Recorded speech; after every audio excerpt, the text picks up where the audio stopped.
I remember us going to clean the chapel on Saturdays, and since he was the branch president, my older brother, you know, he loved playing basketball. He said, "Well, you can't play until we finish cleaning." And the chapel, though it was a small chapel, the first branch, it was still the house of the Lord. And of course, we don't have a lot of pictures and stuff, but there was a very special picture of Christ and then the presidency of the church.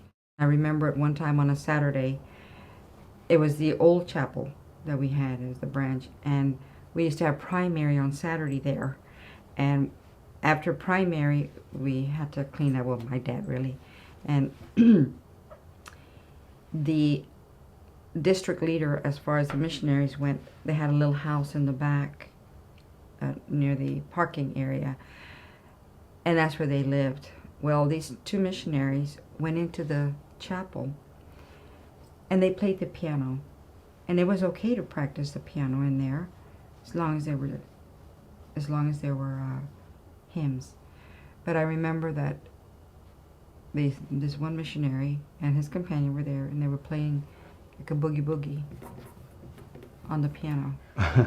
And my dad heard it, and he came in and he said, "Young man, this is the house of the Lord.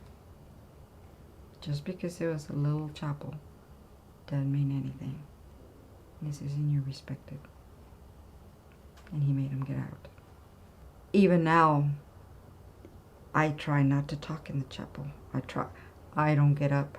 My children never got up to go to the bathroom or anything unless they were little babies or whatever. But for us to be getting up constantly, but because of the way we grew up, that the chapel is a very sacred place, and the whole building.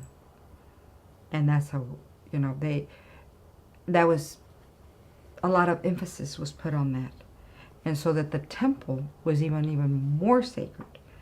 But the building, the church building, is still a house of the Lord, and it has the Church of Jesus Christ. That's His church, not ours.